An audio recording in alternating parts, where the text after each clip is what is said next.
Snnuy, are you a beaver? No. Because damn, you look good today. Welcome. All right, start over, dude. I feel like just for the video, I have to give context. Before we hit record, Rarran literally said, yo, Snnuy, I got a great joke for you. I'm going to say it as soon as we hit record. This is guessing cards from Fesitval of Legends, Hearthstone's newest expansion, which you can play right now. Not sponsored, not sponsored. As always, we're gonna show you cards and you're gonna guess how good they are. Are you excited? I'm very excited. I saw one trailer. I know this is all about music. I always really like the way Hearthstone does their expansion. So every time a new expansion come out, I wait for you to approach me, for me to rate some cards, and then I play myself. I did that for like the last 3 expansions, the last 3 times we did this. Perfect. I will say this right now. This is the first Hearthstone expansion I have been playing off stream in a very long time, if that gets you excited. So the first one you show me is Halveria Darkraven. Jesus, what a name. Okay, 4 mana, 4/3. Demon Hunter, like you said, rush. After friendly rush minion attacks, give your minions +1 attack. And the other one is security. 2 mana spell. Summon to 1/1 Illidari with rush. Outcast, summon 1 more. Okay, the rush mechanic is already like really hard for me to evaluate because Runeterra has nothing like that. We can just like attack once. And basically everything has rush. You play a minion, you can attack with it. Okay, the security seems really good with Halveria. That's +3 attack on everything. If you already have a board. Okay, if this was in Runeterra, if something like this was in Runeterra, it would be turbo broken. But I don't know about Hearthstone necessarily. I think it's I'm gonna say it's a good card. Like a 4/3 with rush, that seems pretty good. And then if you attack with her last, you clear some board, you give the minions that are left over, like some attack with some damage. Yeah, I'm gonna say it's good. I'm gonna say it's a fine card. It's good. Yeah, it's actually really good. Surprisingly, me personally, I didn't expect it to be that strong. I also didn't see security when I rated the legendary, if I'm gonna be honest. But this card is very scary because if you have 1 minion on the board that can just hit face, you can just beef it up to the point that you will just die. As a supporting card to fight for board, really good. As to get surprise lethal, really good. Worst case scenario, you're probably just killing a whole board and not having a minion on it. Gotcha. Yeah, I'm gonna say if this was in Runeterra, it would be extremely broken, especially if you can also discount it. Runeterra doesn't really do discounts, and even giving like a single attack on a minion can like just blow out a game. That's like how much more slow paced I guess Runeterra games are. So yeah, I can imagine that this is pretty good. Yeah. What is the genre that Demon Hunter is going for? Take a guess. If I'm looking at these 2 cards, this looks like some kind of rock, metal, something like that. Rock metal. I believe it is emo metal. There. Okay, that's actually pretty fitting for Demon Hunter, I guess. So I'm gonna give credit because I don't know if Leo is gonna watch this video, but Leo was the lead designer on this expansion, and he's really into music. I guess that's, you know, it kind of connects if you think about it, right? You music guy, lead expansion. He put a lot of effort into the flavor of this expansion. It is so well done, it's incredible. Here is the Druid one. Rhythm and Roots for 4 mana. Choose 1 secretly. Summon 3 5/5 Ancient in 2 turns, or 3. Wait, no. Or 3 8/8 Giants. That's what it's supposed to read. I know. I was confused too. Oh, okay. You always get 3. You get 3 5/5s in 2 turns. Okay. yeah. Believe me, when I read the card for the first time too, I was like, wait. So again, if this was in Runeterra, it would be turbo broken. In Hearthstone, okay. So I know this is actually a really interesting card because what I remember from Druid is that they had like a lot of these really awkward like board buff cards that never really worked because you had to play the minions and then the board buff in the same turn, or you had to get the minions to stick. And with this, you don't have that problem because you don't get the minions immediately. I'm gonna say this is still really good. I think this has to be like a super good card. If I'm rating this from a Runeterra perspective, it will break the game. This card is dog shit, bro. How? Here's the problem with Hearthstone. You know that pure paladin deck you're playing? If I played 4 mana, do nothing, I'm dead. I die. Like in Runeterra, for people who don't know, you could use your minions to block attacks. If I play a bunch of 5/5s, let's say in 2 turns, like I can actually defend against myself, right? These are just 5/5s that do absolutely nothing. Majority of the time, playing 4 mana do nothing is just not good enough. Unfortunately for Hearthstone, because I can't just be like, oh, these minions are gonna block this minion, it ends up being a really bad card. What I also need to remember is that in Runeterra you can use spell mana. If you use spell mana to summon minions, it's really good. Right. Those are often like the most powerful cards. But this is just like if you have 4 mana, that mana can go to either spells or minions, but it's the same thing. Maybe in the future this type of effect could be cheated out. You could also draw this pretty consistently. There are cards that will let you draw. Like Druid is really good at drawing cards, but it ends up this card's actually horrible. And I just got my thumbnail. Thank you so much, Snnuy. All right, perfect. Let's move. Let's. The worst. Oh, also, what type of genre do you think that Druid is doing? I see a little dude sitting on like a log in the background. So something like country or something. It's hippie music. Oh, okay. I didn't know that was a genre up until Hearthstone. Oh, right, because they smoke trees. Yeah, got it. That makes sense. Mr. Mukla. I remember this one. Wait, he's a 10/10 now. Okay. He wasn't. Yeah, he used to be a 3-mana 5/5. So 6 mana 10/10, Beast, Rush, Battle Cry, fill your opponent's hand with bananas. Wow, he's gotten a little more generous over the years, I guess. He's changed. He's definitely usually changed. more than two. Yeah. Okay, so fun fact, when I played, I might have mentioned this in the past, like before I quit, I was a hunter main, and I really like mid-range hunter. I didn't really like face hunter, but beast hunter is like probably the thing I played by far the most. They had like a big beast build too. I remember, what was it? It was like an 8-mana card or something that summoned a beast from your deck. And if you do that, I guess you don't give your opponent the bananas. Oh, you're talking about like Katrina, I think you're talking That's about the one. Yeah, right. Yeah. 6 mana 10/10. That's like that's still got to be insane stats, right? Even for Hearthstone today. Even for Hearthstone, it's okay. Okay, just making sure. It's a big meatball, bro.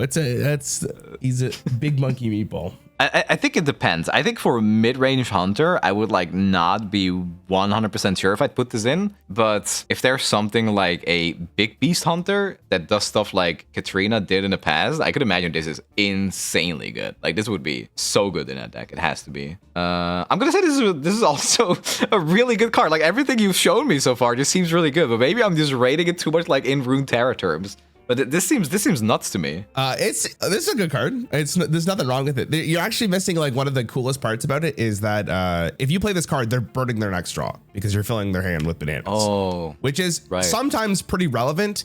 There is also a ton of ways to play this card, right? You could put it into an aggressive deck as your top end. You could put it into a mid-range deck just to trade into your opponent's minions, or you put it in Big Hunter and just you could. Well, I guess that leads me to my next card, which is right here.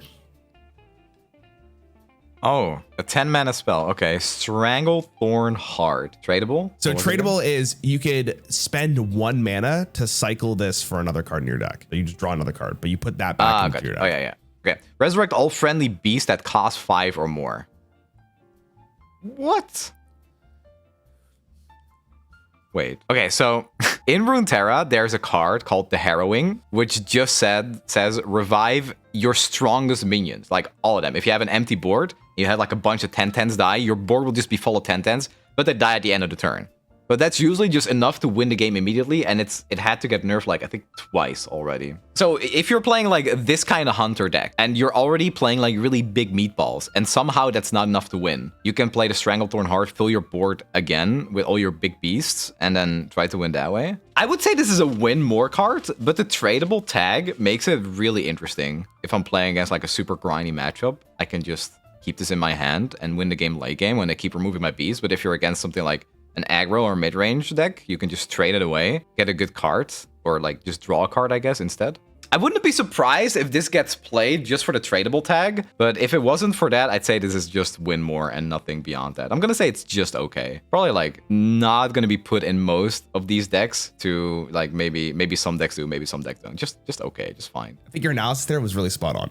Without tradable, this card would probably be really awful. Before this card is even played, you probably already won the game with the beast that you've already summoned. This card is like there for, I guess, insurance if you're going against extra value, or you need extra value against a very controlled deck. But even then, like, it's so slow because you need the minions to die, and sometimes your minions are just not going to die. They're just going to take over the board, and then your opponent just loses the game. So in a very niche circumstance, this card is good. Yeah, good analysis, dude. Really, really good analysis. Now, before we move on, what kind of genre do you think they're doing with Hunter? Okay, this one has to be country then, right?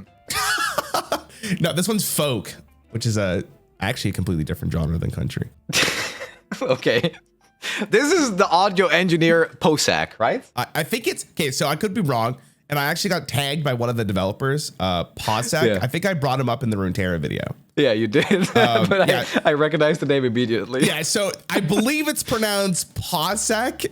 I could be completely wrong, and I'm gonna get yelled at by Leo again. But it's okay. I can take the yelling. All right, so this is a 4 mana 5/4 legendary neutral. Yes. Battle Cry, add 2 3/3 bots to your opponent's hand. Death Rattle, summon them for yourself. Okay, interesting. Yeah. So if I'm playing this on turn 4 and the opponent has 4 or 5 mana, they can only play one of the bots. And even then, that's probably not what they really want to do with their deck. This has to be like a pretty good aggro card, I would imagine.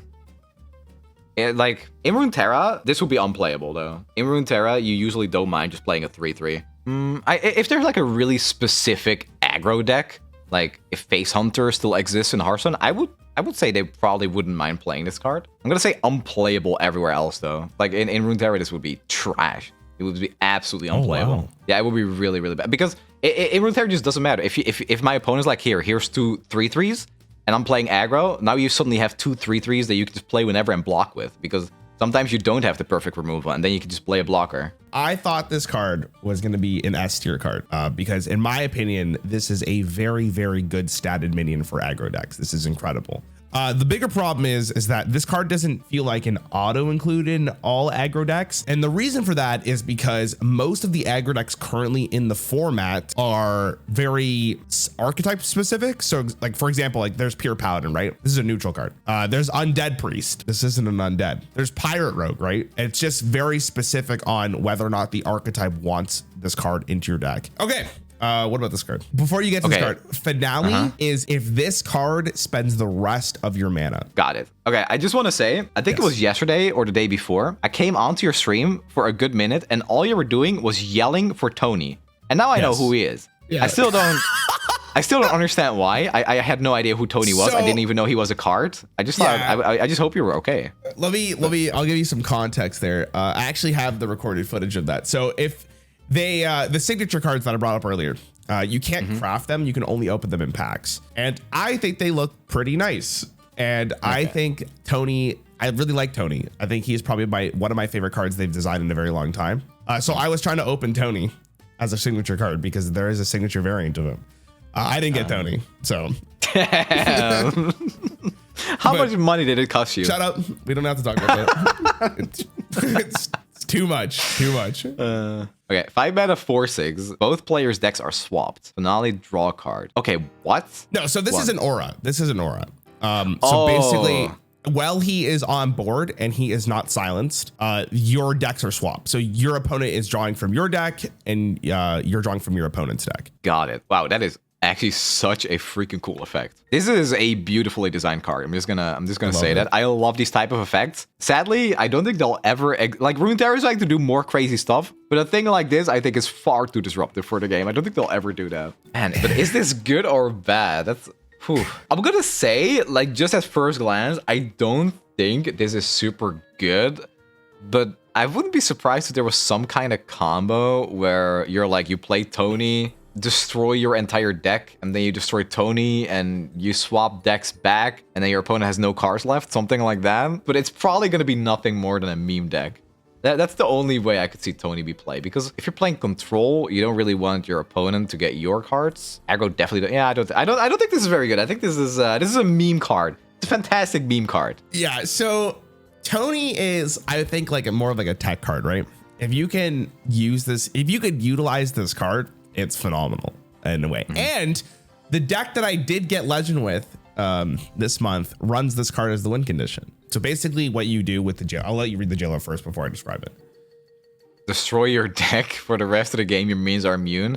Oh, okay. I already see where this is going. There's this really cool thing you can do with against control decks. So if you, even though the jailer looks like it's like really, really good, if your opponent has like an AoE clear, your opponent can still clear your minions even after the jailer is played.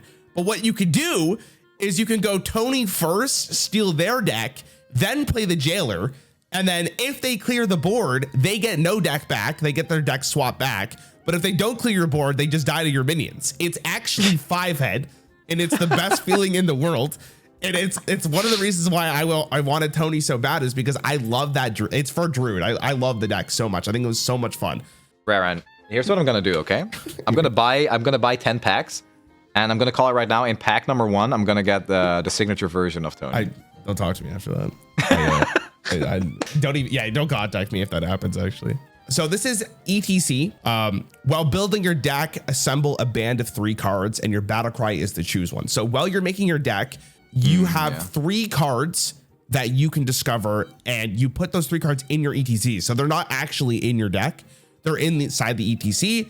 Basically, this card is just 3 cards in one, but you have to play it and discover the card. Wow. Okay, wait. There are so many tech cards for so many different situations. This seems like turbo busted to me. This would change the entire metagame in Runeterra. The region that would get access to this card because we don't have neutrals, that would be the most played region. In Hearthstone, I would imagine the same thing. In like aggro, I don't think so. They probably don't care. They just want like the most efficient cards that deal damage. And like super pre-built archetypes, maybe not either, because you already know exactly what you need to make your archetype work. I'm gonna say this is played in like almost every deck in Hearthstone. I'd be very surprised if it's not. So I wouldn't say in almost every single deck, because majority of the time you have your win condition. And like 4 mana 4/4 is like you lose tempo, right? So that's the biggest thing. So, but like control decks love this card, and mid-range decks love this card. This card is, when it was introduced a month before the expansion, it was played consistently. This card is very powerful, very, very good effect. Okay, this is a 3 mana spell, bounce around, featuring Garona.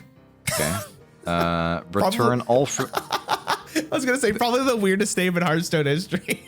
You just proved why is that there? Every single class has their genre, their lead singer, and their song. So every legendary spell, this is one of them, is like their single from that class. But yeah, that's what it's basically going for. It's a song. Return all friendly minions to your hand. They cost 1 this turn. Dude, Rarran, this is getting, how am I supposed to rate? All of them are like freaking like these crazy ass effects. What the hell? They cost 1 this turn? Can I get 1 normal card? Can I get like a Yeti to rate or something? There might be a thing coming up. Hold on. This is the Chillwind Yeti or something? I mean, that last part, they cost 1 this turn, seems insane to me. I can't really remember like Rogue's class identity super well. I don't think they were ever like super big on minions. They would like, I always compare them to kind of like to Ionia. They don't really hit you hard, but they do like really annoying, sneaky stuff that's hard to deal with. I think this is really archetype specific. If those cards exist, I'd say this is probably like super good and probably like an archetype definer. If those cards don't exist, where they're more like, what was it? I think in Sunken City, they had like more of this pirate thing going. I could imagine it's not very good for that. I'd say it's okay. It's probably like really good in one specific archetype. Yeah, so currently this card isn't very good, which is very surprising, because the main problem with this card, like you said, is you kind of need like a board for this to be good. If you have nothing on the board, this doesn't really do anything, because you're spending 3 mana for a discount that is very, very good. Like at a glance, you're like, oh shit, they cost 1 this turn, what the fuck? But in reality, if you don't have a board, it kind of feels bad. And I'm gonna give you like a context card for this, because you've probably seen it before. Shadow Step, which is Rogue's, in my opinion, Rogue's best card of all time. This card is just so much better than Bounce Around. Shadow Step is 0 mana, and then you're also discounting the minion that you're playing, or you're picking up for your hand. Now, if you have a board and you can play this card is incredible. Will this card end up breaking Rogue at some point? There is a big possibility for sure. So this is a 5 mana 5/5 Shaman Legendary. Battlecry, for the rest of the game, your overload cards cost 1 less. Oh, here we go. Okay, yeah, no, I mean, I can already say right now, before I explain why I think this card is probably like turbo broken, because in Runeterra, anytime an effect like this enters the game, it warps the entire metagame. We had a Seraphine meta in October, and she had to get nerfed like 3 different times just because he had a card that was a 7 mana card that just said the first time you play a card, so whenever you play a new card, it costs 1 less. And it was absolutely vile and disgusting what that card did for the game. Anytime a small effect like this is printed into a game, I feel like it breaks the game every single time. I don't know how many good overload cards there are for Shaman right now, but even if this isn't broken right now, or like a tier 1 deck, I'm almost certain that it will at some point. I hate these effects, man. It's breaking Runeterra over and over. So, you know, you guys probably have mana cheating too, but at some point, this has to do the same thing. This card currently isn't very good. The problem with these kind of effects in Hearthstone, just like before with that Druid card, is that you're kind of doing nothing. 5 mana 5/5 do nothing doesn't feel very good, even though you do get that battle cry. If you increase, or if you decrease the mana cost for this card, it becomes broken, right? It's a very hard card to balance. And that sounds exactly what you're dealing with, or you dealt with Runeterra. Was like, if this effect is too cheap, it fucks the game up. But if it's not cheap, it feels very awful to play, because at that point, is it really worth spending 5 mana for this discount? I don't know. That being said, I am going to show you another overload card, and I'm sure you know what this card is, but just in case, I will describe to you what it is. Ragnaros the Fire Lord is an 8 mana 8/8, can't attack. At the end of your turn, deal 8 damage randomly to an enemy. So 5 mana spell, Jive. Yeah, I know Ragnaros, definitely. Transform me into Ragnaros the Fire Lord Overload 2. Oh man, I love these cards, dude. I'm actually pretty hyped to play Hearthstone after this. That's so freaking cool. So yeah, Ragnaros was 8 mana, you said, right? So this is technically like 7 mana because of the overload, but Inzah does discount it. I mean, it looks pretty good, but it also looks like a really weird card to use. You end turn 4, you want to make sure a minion survives, like Shaman has the totems and stuff, right? And then on turn 5, you just transform a totem into an 8/8. Like if like you just told me that Inzah is like, well, not Inzah, the demon. Yeah, that one. If that one's really good and you're dying, then that's probably like still the same thing if you're playing Jive Insect, because you're also getting rid of one of your minions. I would say it's like, it looks playable, like in a specific deck, but I'm gonna guess that the deck that this is played in isn't like meta defining or anything. So this card is played in Totem Shaman, which is actually a pretty great deck right now. Now, the benefit of Jive Insect is in an aggressive deck, because yeah, like your Ragnaros isn't inherently that great in 2023, but for getting for 5 mana is pretty great, especially if you're already winning the board, right? So that's where he really shines, is at an aggro deck, because 8 damage is a big deal and your opponent has to react to that. They can't just leave it on the board. And if Inzah does end up getting better, this card only gets better, right? Because then you get a discount on it. Okay. Warlock is my favorite class. Oh, sorry. Before we even move on, what genre of music do you think Shaman is doing? Jazz. Yeah, perfect. All right. Okay. That was not very hard. I know. So if you got that wrong, I was gonna be a little sad. Okay. So Warlock's my favorite class, and I think this is a really good showcase of what Warlock is capable of currently. Before I read this, I just want to say really fast that I think it was a few weeks ago, I actually checked my classes, like how much I played everything. Yeah. And I think my top 3 is Hunter, Priest, Paladin, and my least played by far is Warlock. Oh my god. Rin, Orchestrator of Doom, 5 mana 3/6 with Taunt and Death Rattle. Yeah. Both players draw 2 cards, discard 2 cards, and destroy the top 2 cards. What the hell, man? Can I get your break here? Jesus Christ, I thought we had the worst after that bounce around feed Garona card. And now this. That's so disruptive. Okay, is it in this order? So you draw 2, yes, then you discard 2, and then... It all happens at the same time. Like, it's really weird looking at it, but yeah, it does happen in that order. Okay, what has to be really good about this card is that it has Taunt. So your opponent's kind of like forced to slam into it. If this didn't have Taunt, it would probably be like unplayable. Okay, again, I'm just gonna, because I have no idea what the hell Hearthstone is up to nowadays, I'm just gonna compare this to Runeterra again. In Runeterra, if you put this in a control deck and you can build your deck around like that potential downside, it would probably be insanely broken. In Hearthstone, if Warlock can they still play control? I feel like they've always been pretty good at that. There is a control archetype available currently for Warlock. I'd say this is pretty good. Like, I feel like it's disruptive enough, and Warlock always had like those ways to kind of negate some of the downsides. Like, they had like a discard archetype. I think you also showed me a Warlock deck where you had to empty your deck. I'm gonna say this is a pretty good card, actually. If they can play control and it can minimize some of those downsides, then I'd say this is potentially like exactly what Warlock could be looking for, but only because it has Taunt. Well, I just gotta double check what the actual run rate of this card is. This card's not good. Oh, okay. If the stats say so.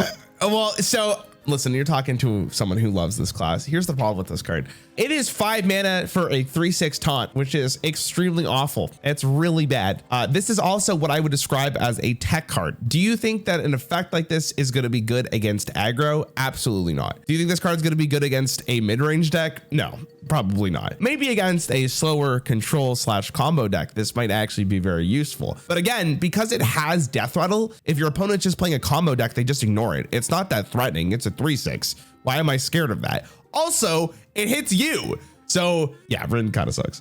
Maybe in a combo-oriented metagame or a very slow metagame, this card would be good. All right, this is your, before I move on, what music genre do you think Warlock is doing this expansion? It's kind of hard to tell from this. It's like the game inside the game. Okay, so he's like conducting something, maybe like classical or something? Yeah, classical. Yeah, that's exactly what it is. Oh, nice. Now, this is the last card I'm going to show you. I think almost every single person here who is watching this video is very excited to see your opinion on this, because this is a very interesting effect. 5 mana spell for warrior? Warrior. Yep, warrior. Yeah. Okay. Blackrock and roll. All right. Give all minions in your deck attack and health equal to their cost. Whoa. Yeah, I'm also going to give you a supporting card for this, just so you have a little bit more context. Okay, and this is a 4 mana 4/3 Rock Master Boon. Battlecry, copy a minion of each minion type in your hand. I see. Okay, so in Runeterra, there's a card called Revna the Lorekeeper, and her text reads, when I'm summoned, give every minion in your deck stats equal to my stats. So she starts with 6 mana 2/2. So if you hand buff her, you make it like a 4/4, you give your entire deck +4/+4. Now the good part about that card is that it also draws a card when you play it, and it's a minion, so you can block with it. This is a 5 mana spell. This is like, again, this is a 5 mana do nothing, and you just told me Rin is bad. This is like, if you go long in the game and you play Rockmaster Foon in this deck, like you play different minion types and you buff them up and then you copy them with Rockmaster Foon. Even if Warrior is like the tank class, I can't imagine this being good. This has to be terrible. This is a 5 mana do nothing. Like in Runeterra, at least you draw a card on top of it, so you get one of your buff minions. This is like, I'm playing this card and I'm praying I stay alive so I can play big meatballs all game long. If Warrior has something like, I don't know, like lifesteal, or whenever I attack, gain armor equal to my attack or something, then maybe that would be enough to stabilize and play out more of your big meatballs. But if they don't have something like that, I cannot imagine it is good. I'll give you one more piece of advice here. One more little tidbit of information. This card was brought back to the core set. Zilliax. Oh, I love this card, dude. Okay, so that's it. I'm playing Hearthstone after this. I love Zilliax. He's back into the game. It becomes an 8/7. You could potentially copy it. Oh, that does make it a lot better, but and it's magnetic. And it's magnetic. And it's magnetic, yeah. I still feel like you're baiting me, man. I feel like you're baiting me. Like, yo, I said the card was bad, and you're like, hold on, let me show you one piece that might actually make this playable. Nah, I can't see this being good. Here. Don't get mad at me. Yeah, help me out, right? No, I think it's still bad. I cannot imagine this being a very good deck. Yeah, unfortunately, this card sucks ass. The problem. This card suffers a lot more than Inzah, and we talked about how Inzah's already too slow. Here's the problem with this card: it only affects the minions in your deck, which is a very big deal, because if you don't draw this early on, this card is horrible. Because, you know, the earlier you hit it, the way better it is. It's also really hard to balance an effect like this, because at 5 mana, it's a little too bad. At 4, maybe it gets a little bit good, but at 3 mana or something, it's disgusting, right? I think the bigger insult is more of the second legendary that I showed you, the Voon one. It is turbo ass. Like turbo ass. Like he looks pretty hard though. He does look hard. Yes. Wait till you see his signature variant. He looks amazing. But the one that you brought up earlier, War Master Voon, was the same stat line printed in 2018. And it did basically the same effect, except for it just copied each dragon in your hand. Is it really that much better to copy a minion of each type in your hand? No, I think maybe this card has potential if you can consistently draw it on turn 5. Like if this card was always in your hand on turn 5, maybe it's actually pretty good. But the problem is just variance in a card game. Yeah, Warrior is not doing super hot right now. Warrior is really bad. But yeah, that's Festival of Legends, dude. What genre of music do you think Warrior's doing? I'll bet you'll never get it. Oh wow, man, I don't know. Is it classical, just like Warlock? Is it hip hop? I can't tell with this name, Black Rock and Roll. I'm stumped. I don't know. Okay, so the last thing I'm gonna do here is, if you don't remember the signature cards from March of the Lich King, I was very critical of them. They were like the black and white muted versions of Hearthstone cards. I think of that. So these are the same. They took the feedback. Oh my god. They have like a nice glimmer too. It's really nice. I really like them. Okay, the quality isn't like super high on this image, but I love how vibrant they are. Yeah, it's so you played Marvel Snap before, right? Yeah. So you know how like when they get animated in Marvel Snap, it's very like subtle, but you can notice it. It's like that effect on the Hearthstone on this card too. It's very like clean looking, very vibrant. It fits very nicely into the Hearthstone aesthetic. It looks still a little weird on the board with the circle border, but that's not a big problem, right? I think they did a really good job with these ones. And yeah, I've been trying to get Tony because I think he looks fucking sick on his big pile of money. Oh. Is that the amount of money? Is he swimming in your money, you think? Yes, he is. I think that's pretty late. Yes, he is. It's not very nice. It's really hard to see what classes these are from, though. Or is that just... Oh, there's like a little thing on the bottom. I think... Okay. So I think you are entirely right, though. I think the clarity aspect of Hearthstone could be improved slightly for how they are for each classes. But I think the benefit of Hearthstone and just like kind of like it is in Runeterra or Marvel Snap, right?